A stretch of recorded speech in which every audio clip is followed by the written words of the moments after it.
आप तो जानते हो कि मैं ऐसी मायावी राक्षसी हूँ कि अनेकों रूप धारण कर लेती हूँ। यह काम मैं चुटकियों में करने लगी। कंस तो एकदम प्रसन्नचित्त हो गया और बोला, बहन अब तो आपको ही करना है। पूतना ने क्या किया, दिव्य सुंदरी का भेष बनाया, बढ़िया एकदम जबरदस्त सुंदर। जिस प्रकार सूर्पनखा ने भेष बना लिया था, श्री राम के पास पहुंच गई थी ना, ठीक उसी प्रकार पूतना पहुंच गई। और पहले हम समझते हैं कि पूतना कौन है। पूतना जो हम कल कथा सुनाए थे, राजा बलि की बेटी है। जब भगवान वामन भगवान वहां आए, उस यज्ञशाला में प्रवेश किया, उनको इतने अच्छे लगे रत्ना।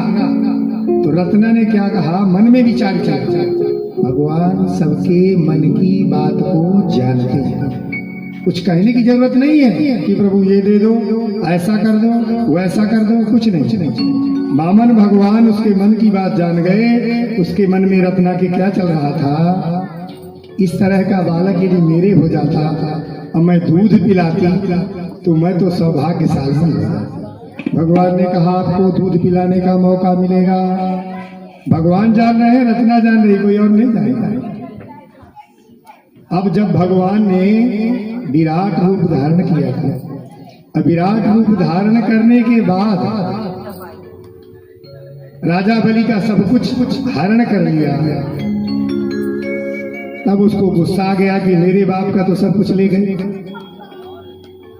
इसको दूध नहीं पिलाऊंगा, क्या पिलाऊंगी, जहर पिलाऊंगी और मार डालूंगा। भगवान बोले वो भी ठीक है, बोले राधे राधे। भगवान ने कहा ठीक है भाई, मेरे को जहर पिला लेना। वही पूतना दूसरे जन्म में बन करके पूतना बनी। और पूतना ने क्या किया, बढ़िया सुंदरी का रूप धारण करके और पहुंच गई मैया के पास। गोकुल में वो पहले लोग सिर ढके रहते थे ना, सुंदर सिर ढक ली और बढ़िया सुंदर रूप ही था। ग्वालों ने देखा कोई नई दी आ रही है, हम तो सबको जानते हैं, पर कोई बात नहीं है, कोई ब्राह्मणी होगी और आई होगी, किसी को टोकना भी उचित नहीं है, उत्सव चल रहा है। अब उन्होंने क्या किया, धीरे धीरे धीरे वो अंदर चली गई। मैया से बोली, देख मैया, तुमको लाला की सेवा करने ना आया, 60 साल में बच्चा हुआ है तेरे को क्या मालूम कि कैसे सेवा करते हैं। चल तू अपना काम कर और मैं लाला की सेवा करूंगी। मैया भी नहीं समझ पाई कि कौन है। और मैया कुछ काम काज में लग गई, आवा भगत में लग गई, लोगों की मेहमानी में।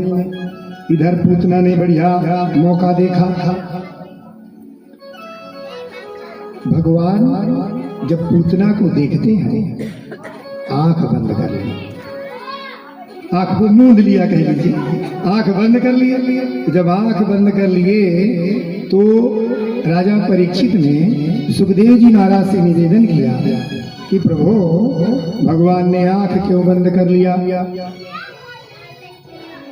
सुखदेव जी कहते हैं, राजन,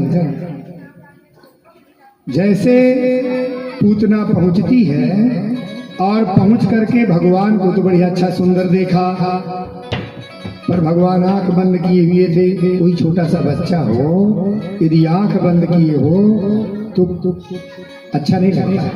यदि खेलता हो, थोड़ा हाथ पैर चलाता हो तो अच्छा लगता है, सही है कि नहीं? बोलो राधे राधे।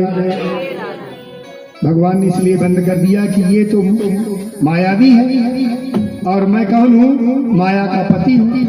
मेरे सामने, गुरु के सामने चेला की कितनी चलेगी बताइए। मेरे सामने ये माया रख के आई है और मैं आंख खोल दूंगा, इसकी माया नष्ट हो जाएगी। तो जो खेल करना है वो अधूरा रह जाएगा। इसने तो पहले से निश्चय कर लिया कि इसको दूध पिलाना है, पुराने जन्म से ही। तो भगवान ने इसलिए आंखें बंद कर ली और